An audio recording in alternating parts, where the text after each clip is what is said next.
اعوذ باللہ من الشیطان الرجیم بسم اللہ الرحمن الرحیم۔ اور ہم نے سمود کی طرف ان کے بھائی صالحہ کو بھیجا اس پیغام کے ساتھ کہ اللہ کی بندگی کرو، تو وہ یکایک دو گروہ بن گئے۔ اس نے کہا، اے میرے قوم کے لوگو، تم بھلائی سے پہلے برائی کے لیے کیوں جلدی مچاتے ہو؟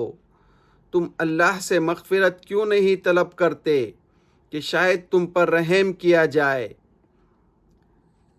انہوں نے جواب دیا کہ ہم نے تو تم سے اور تمہارے ساتھیوں سے بدشگونی لی ہے۔ صالحہ نے کہا، تمہارا شگون اللہ کے یہاں ہے، اصل بات یہ ہے کہ تمہاری آزمائش ہو رہی ہے۔ اور شہر میں 9 جتے تھے جو زمین میں فساد پھیلاتے تھے اور اصلاح نہیں کرتے تھے۔ انہوں نے آپس میں کہا کہ تم لوگ اللہ کی قسم کھا کر عہد کرو کہ ہم اس کو اور اس کے گھر والوں کو رات کے وقت قتل کر دیں گے، پھر اس کے وارث سے کہہ دیں گے کہ ہم اس کے گھر والوں کی ہلاکت کے موقع پر موجود نہ تھے اور ہم بالکل سچے ہیں۔ اور انہوں نے ایک چال چلی اور ہم نے بھی ایک تدبیر کی اور انہیں اس کی خبر نہ تھی۔ پھر دیکھ لو کہ ان کی چال کا انجام کیا ہوا۔ ہم نے ان کو اور ان کی پوری قوم کو تباہ و برباد کر دیا۔ یہ ہیں ان کے گھر جو ویران پڑے ہوئے ہیں، اس ظلم کے پاداش میں جو وہ کرتے تھے۔ بے شک اس میں ایک نشانی ہے ان لوگوں کے لیے جو علم رکھتے ہیں، اور ہم نے ان لوگوں کو بچا لیا جو ایمان لائے تھے اور اللہ سے ڈرتے تھے۔ سچ کہا اللہ نے۔ عزیز ساتھیو، دوستو، بزرگوں، ماؤں، بہنوں، السلام علیکم رحمۃ اللہ وبرکاتہ۔ میں نے ابھی آپ کے سامنے سورہ نمل کی 45 سے 53 نمبر کی آیت کا ترجمہ پڑھا۔ اس سورت میں 7 رکوع ہیں۔ یہ قرآن مجید کی 19ویں پارے میں سورت ہے اور یہ قرآن مجید کی 27 نمبر کی سورت ہے، اور یہ اس سورت کا یہ 4 رکوع میں ہے۔ اس 4 رکوع میں 45 سے 58 نمبر کی آیتیں ہیں، جس میں صالح علیہ السلام، قوم سمود اور لوط علیہ السلام 2 نبیوں کے واقعات بیان کیے گئے ہیں۔ تو انشاءاللہ آج ہم اس کے 45 سے 53 نمبر کی یہ 9 آیتیں، جس میں قوم سمود یعنی صالح علیہ السلام کا واقعہ بیان کیا گیا ہے، اس کا حاصل مطالعہ آپ کے سامنے رکھنے کی کوشش کریں گے۔ اس سے پہلے ہم اس سورت کے 3 رکوع کا حاصل مطالعہ رکھ چکے ہیں، جس میں پہلے رکوع میں موسیٰ علیہ السلام فرعون کے پاس جب جاتے ہیں، فرعون کو جب دعوت دیتے ہیں، فرعون جب انکار کرتا ہے تو اللہ تعالیٰ فرعون کو کس طرح سے سمندر میں غرق کرتا ہے۔ پھر اس کے بعد سلیمان علیہ السلام کا واقعات 2 رکوع میں یعنی دوسرے اور تیسرے رکوع میں بڑی تفصیل سے بیان ہوا ہے۔ اور اب اس کا 4 رکوع، جس میں صالح علیہ السلام، قوم سمود اور لوط علیہ السلام، یہ 2 نبیوں کے واقعات بیان کیے گئے ہیں۔ اس سورت جو ہے یہ مکی ہے۔ یہ مکے کے اس دور میں نازل ہوئی جب اللہ کے رسول صلی اللہ علیہ وسلم کو دعوت دیتے ہوئے پورے 5 سے 6 سال گزر چکے تھے، یعنی ظلم و ستم کا دور تھا، ظلم حد سے زیادہ بڑھ گیا تھا، مکے میں رہنا مشکل ہو گیا تھا۔ لوگوں نے، اللہ کے رسول صلی اللہ علیہ وسلم نے جو لوگ ایمان لائے تھے ان کو حکم دیا تھا کہ حبشہ کی ہجرت کرے۔ حبشہ کی ہجرت کا واقعہ پیش آیا تھا، یعنی جو لوگ اللہ کے رسول صلی اللہ علیہ وسلم پر ایمان لا رہے تھے ان کو مشرکین مکہ کے سردار جو تھے وہ مار رہے تھے، پیٹ رہے تھے، جینا مشکل کر دیا تھا، ایسے حالات تھے۔ اس کو ذہن میں رکھیے اور آج کے بھی حالات کو ذہن میں رکھیے۔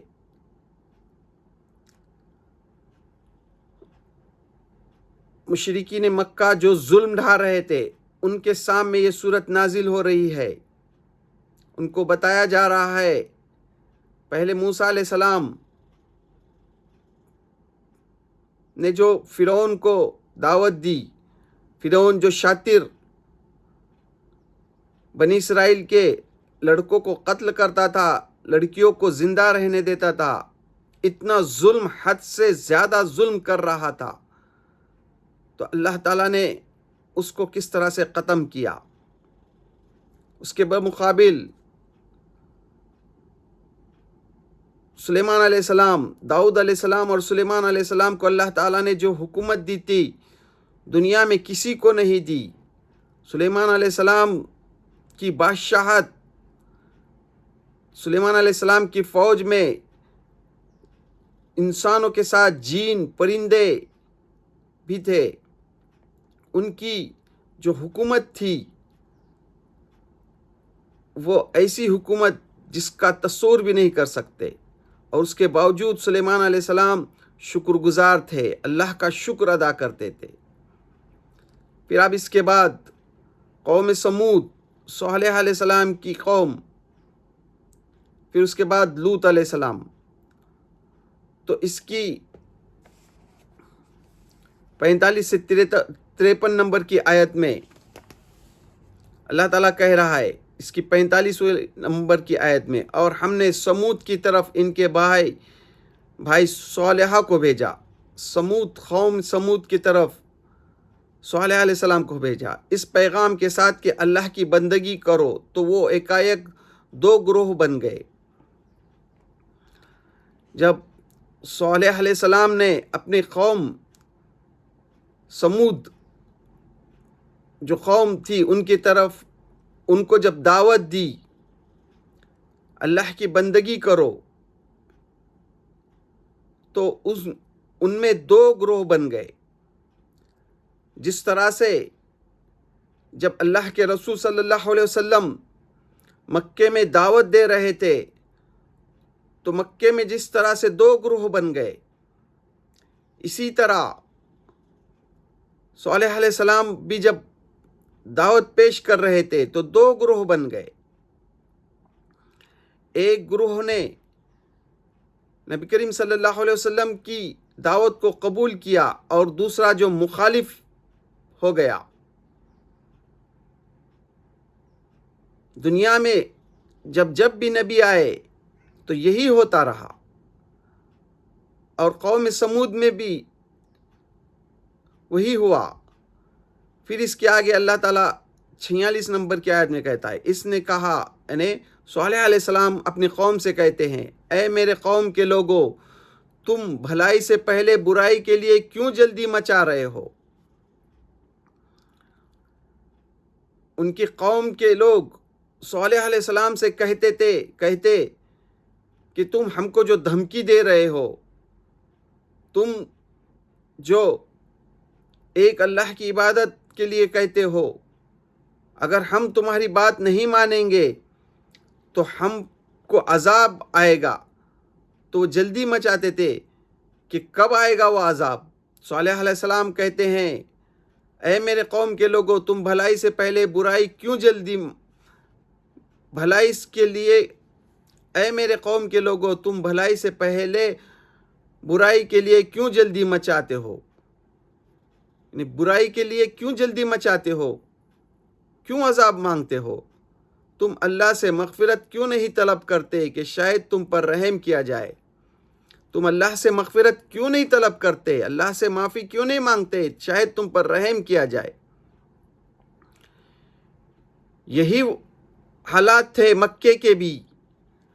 مکے کے جو مشرک تھے، نبی کریم صلی اللہ علیہ وسلم جب آپ کو دعوت دیتے تو وہ بھی آپ کو جھٹلاتے اور کہتے لا وہ عذاب جو تم ہم کو جس کی تم ہمیں دھمکی دے رہے ہو، لا وہ عذاب۔ اور یہی رویہ صالح علیہ السلام کی قوم سمود بھی کرتی تھی۔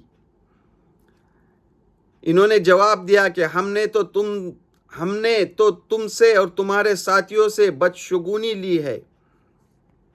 ان کے قوم صالح علیہ السلام سے کہتی کہ ہم نے تو جو لوگ تم پر ایمان لائے ہیں ان سے بدشگونی لی ہے، یعنی تمہارے وجہ سے ہم پر مصیبت آ رہی ہے۔ اس طرح کے سوالات کرتے تھے صالح علیہ السلام کو۔ صالح علیہ السلام نے کہا تمہارا شگون اللہ کے یہاں ہے، اصل بات یہ ہے کہ تمہاری آزمائش ہو رہی ہے۔ یعنی ان کی قوم پر اللہ تعالیٰ آزمائش کے طور پر کوئی مصیبت بھیجتا تو وہ کہتے کہ یہ جو مصیبت آئی ہے تمہارے اور تمہارے ساتھیوں کی وجہ سے آئی ہے۔ یہی رویہ مکے کے لوگ بھی کرتے تھے، مکے کے مشرک بھی کرتے تھے۔ ان پر کوئی مصیبت آتی تو کہتے یہ آپ صلی اللہ علیہ وسلم سے نعوذ باللہ کہ یہ مصیبت آپ تمہارے وجہ سے اور تمہارے ساتھیوں کی وجہ سے آئی ہے۔ صالح علیہ السلام ان کو جواب دیتے ہیں دراصل اللہ تعالیٰ جو ہے تم کو آزما رہا ہے۔ پھر اس کے آگے اللہ تعالیٰ کہتا ہے اور شہر میں 9 جتے تھے۔ اس شہر میں جو ہے تو 9 سردار تھے، 9 جتے تھے جو زمین میں فساد پھیلاتے تھے اور اصلاح نہیں کرتے تھے۔ زمین میں جو ہے تو فساد پھیلاتے اور اصلاح نہیں کرتے تھے۔ 9 جو ہے تو بڑے قبیلے تھے، 9 سردار تھے۔ جس طرح سے مکے میں سردار تھے اسی طرح قوم سمود میں بھی سردار تھے۔ انہوں نے آپس میں کہا کہ تم لوگ اللہ کی قسم کھا کر عہد کرو کہ ہم اس کو اور اس کے گھر والوں کو رات کے وقت قتل کر دیں گے۔ یہ جو 9 قبیلے تھے، 9 سردار تھے، انہوں نے آپس میں مشورہ کیا اور عہد کیا کہ ہم جو ہے مل کر جو ہے صالح علیہ السلام کو قتل کر دیں گے، کیونکہ صالح علیہ السلام بھی جو ہے انہی کے قوم میں ایک جو گروپ تھا انہی میں سے تھے۔ اگر صالح علیہ السلام کو انہوں نے قتل کر دیا تو اس کے بدلے میں یہ ان کے جو خاندان کے لوگ تھے وہ ان سے قتل کا بدلہ لیں گے۔ اس لیے انہوں نے آپس میں مشورہ کیا کہ ہم سب مل کر جو ہے صالح علیہ السلام کو قتل کر دیں گے۔ جس طرح سے مکے میں نبی کریم صلی اللہ علیہ وسلم کا قتل کا منصوبہ بنایا گیا اور وہاں کے جو قبیلے تھے ان کے بڑے سردار، ان کے جو بڑے بڑے لوگ تھے، سرداروں نے سب نے مل کر یہ مشورہ کیا کہ ہم سب مل کر نعوذ باللہ محمد صلی اللہ علیہ وسلم پر حملہ کریں گے اور قتل کریں گے، پھر جو ہے تو ان کا جو قبیلہ ہے وہ ہم سے بدلہ نہ لے سکے گا، وہ خون بہا نہیں لے سکے گا، وہ کس سے بدلہ لیں گے۔ اسی طرح سے انہوں نے بھی پلاننگ کی کہ انہوں نے آپس میں کہا کہ تم لوگ اللہ کی قسم کھا کر عہد کرو کہ ہم اس کو اور اس کے گھر والوں کو رات کے وقت قتل کر دیں گے، پھر اس کے وارث سے کہہ دیں گے کہ ہم اس کے گھر والوں کو کی ہلاکت کے موقع پر موجود نہ تھے اور ہم بالکل سچے ہیں۔ پھر ان کے گھر والوں سے کہیں گے کہ ہم اس قتل کے وقت موجود نہ تھے، ہم بالکل سچے ہیں۔ اس طرح سے انہوں نے چال چلی، جس کا ذکر اللہ تعالیٰ جو ہے 49 نمبر کی آیت میں کر رہا ہے، پھر اس کی 50 نمبر کی آیت میں کہتا ہے اللہ تعالیٰ، اور انہوں نے ایک چال چلی اور ہم نے بھی ایک تدبیر کی اور انہیں اس کی خبر بھی نہ تھی۔ انہوں نے ایک چال چلی اور پھر اللہ تعالیٰ نے ایک تدبیر کی اور انہیں اس کی خبر بھی نہ تھی۔ انہوں نے جو چال چلی تھی، آپس میں مشورہ جو کیا تھا، جس طرح سے نبی کریم صلی اللہ علیہ وسلم کو قتل کرنے کا انہوں نے مشورہ کیا اور اللہ تعالیٰ نے آپ کو خبر دی، پھر آپ جو ہے راتوں رات وہاں علی رضی اللہ تعالیٰ عنہ کو اپنے بستر پر سلا کر نکل گئے۔ انہوں نے ایک چال چلی تھی اور اللہ تعالیٰ نے ایک چال چلی، اللہ تعالیٰ نے ایک تدبیر کی۔ اسی طرح اللہ تعالیٰ یہاں کہہ رہا ہے کہ انہوں نے ایک چال چلی اور ہم نے ایک تدبیر کی، پھر دیکھ لو کہ ان کی چال کا انجام کیا ہوا، پھر دیکھ لو کہ انہوں نے جو چال چلی تھی ان کا انجام کیا ہوا، اور ہم نے ان کو اور ان کی پوری قوم کو تباہ و برباد کر دیا۔ پھر اللہ تعالیٰ نے ان پر عذاب نازل کیا، اللہ تعالیٰ نے ان کی پوری قوم کو تباہ و برباد کر دیا۔ بس یہ ہے کہ ان کے گھر جو ویران پڑے ہوئے ہیں اس ظلم کی پادائش میں جو وہ کرتے تھے، بے شک اس میں ایک نشانی ہے ان لوگوں کے لیے جو علم رکھتے ہیں۔ یعنی آج ان کے گھر جو ہے تو کھنڈر پڑے ہوئے ہیں، اس میں نشانی ہے جو علم رکھتے ہیں، اور ہم نے ان لوگوں کو بچا لیا جو ایمان لائے تھے اور اللہ سے ڈرتے تھے، اور اللہ تعالیٰ نے ان لوگوں کو بچایا جو ایمان لائے تھے اور جو اللہ سے ڈرتے تھے۔ صالح علیہ السلام اپنی قوم میں جب دعوت دے رہے تھے تو ان کی قوم جو ہے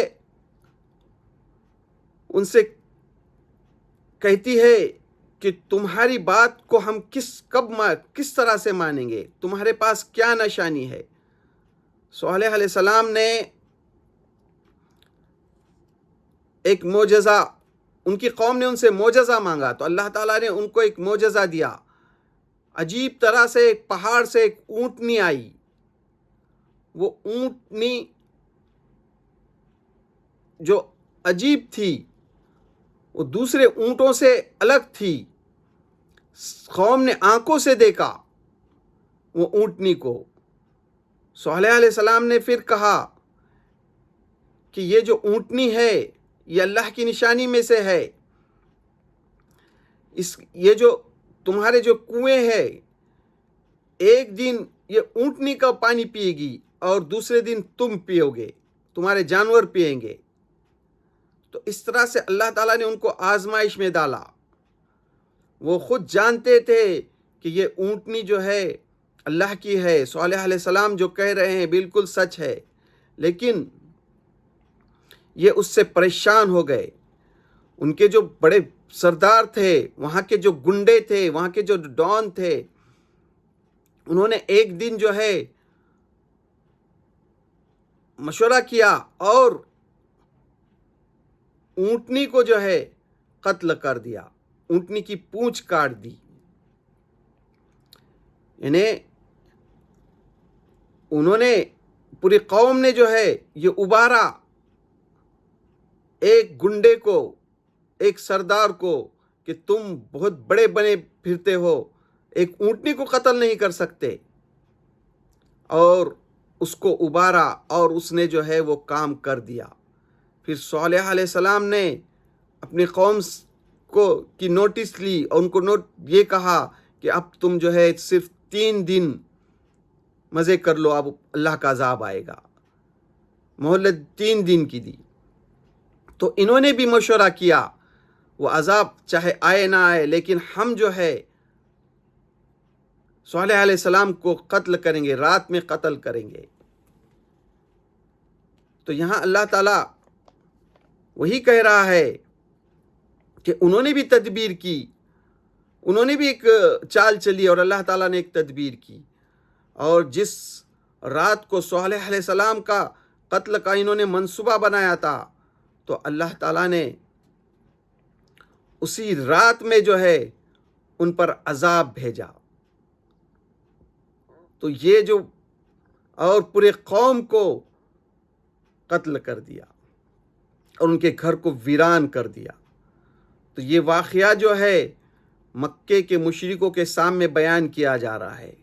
دیکھو وہ قوم جو صالح علیہ السلام کو قتل کا منصوبہ بنا رہی تھی، پھر اللہ تعالیٰ کا جب فیصلہ آیا، اس کی جو تدبیر آئی، تو اس سے ایک لمحہ پہلے بھی ان کو خبر نہیں تھی کہ ان پر عذاب آئے گا۔ اللہ تعالیٰ اس طرح سے جو ہے مہلت دیتا ہے۔ آج بھی دنیا میں جو بڑے بنے ہیں، جو سپر پاور آج دنیا میں جو فساد برپا کیے ہیں، پورے ملک کو تباہ کر رہے ہیں، ان کے لیے بھی اس صورت میں سبق ہے۔ آج جو اپنے آپ کو سپر پاور کہتے ہیں، وہ امریکہ، وہ اسرائیل، جو ملکوں کو تباہ و برباد کرنے پر تلے ہیں، دنیا میں فساد قتل عام برپا کر رہے ہیں، تو اللہ تعالیٰ نے ان کو ڈھیل دی ہے۔ اللہ کا وقت جو آتا ہے، اللہ تعالیٰ نے ہر ایک کے لیے ایک وقت دیا ہے، ایک وقت مقرر ہے، پھر جب وہ وقت پورا ہوتا ہے تو ایک لمحے کے لیے بھی نہیں چھوڑتا۔ یعنی ڈھیل اتنی دیتا ہے اللہ تعالیٰ کہ ان کو اگلے یعنی اس کے ایک دن پہلے یا کچھ گھنٹے پہلے یا کچھ منٹ پہلے ان کو خبر بھی نہیں ہوتی کہ اللہ کا عذاب آئے گا۔ صالح علیہ السلام، قوم سمود کو لیجئے، قوم سمود کو انہوں نے کیا سمجھا؟ اونٹنی کو تو قتل کر دیا، اونٹنی کی پونچھ کاٹ دیا، اب صالح علیہ السلام کو قتل کرنے کا پلاننگ کر رہے ہیں، اور اسی رات میں اللہ تعالیٰ ان کو پکڑ لیتا ہے، پوری قوم کو عذاب میں مبتلا کرتا ہے۔ ان کو ایک لمحہ پہلے تک خبر نہیں ہے کہ اس طرح سے ان پر عذاب آئے گا، تو اللہ تعالیٰ اتنی مہلت دیتا ہے۔ تو یہ جو قرآن مجید جو نازل ہو رہا ہے، اس وقت جب مکے کے سرداروں کے سامنے، مشرکین سردار کے سامنے یہ واقعہ بیان ہو رہا ہے، آج بھی اس قرآن مجید جو ہے آج کے لوگوں کے لیے بھی، آج کے جو سپر پاور بنے ہیں، آج کے جو بڑے بڑے، چاہے وہ یہود و نصارہ میں سے ہو، چاہے وہ مشرکوں میں سے ہو، جو بھی لوگ ظلم کر رہے ہیں، وہ کان کھول کر سن لو کہ اللہ کا جب عذاب آتا ہے، ایک لمحے پہلے بھی خبر نہیں ہوتی ہے۔ اللہ جس کو پکڑتا ہے، پھر اللہ کی پکڑ سے اسے کوئی نہیں بچا سکتا۔ ایک لمحہ پہلے کسی کو خبر نہیں ہوتی کہ اللہ کا عذاب کب آئے گا۔ مشرکین مکہ نے دیکھ لیا، جب اللہ کے رسول صلی اللہ علیہ وسلم کو انہوں نے قتل کرنے کا جو مشورہ کیا، پھر اللہ تعالیٰ نے ان کو کس طرح سے مکہ سے مدینہ کی ہجرت کا حکم دیا اور ہجرت کر کر گئے۔ پھر 2 ہجری میں جنگ بدر کا واقعہ پیش آیا، یعنی اللہ تعالیٰ نے کس طرح سے ٹائم پیریڈ لیا. جنگ بدر میں صحابہ رضی اللہ تعالیٰ عنہ کے تلوار سے کس طرح سے ان پر عذاب آیا، اور ان کے سردار کس طرح سے 70 سے 72 سرداروں کو کس طرح سے قتل ہو گئے، کس طرح سے اللہ کا عذاب آیا. پھر اس کے بعد بھی اللہ تعالیٰ کس طرح سے مہلت دیتا ہے. پھر جنگ احد، جنگ احزاب، جنگ خندق، فتح مکہ، اس طرح سے پورے 13 سال میں جو ہے مکے سے مشرک پورے ختم ہو جاتے ہیں. اور دنیا نے دیکھا کہ صرف 13 سال کی مدت میں کس طرح سے مکہ، یعنی 8 سال ہی میں مکہ فتح ہوتا ہے، اور پورے عرب میں جو ہے اسلام کا بول بالا ہوتا ہے.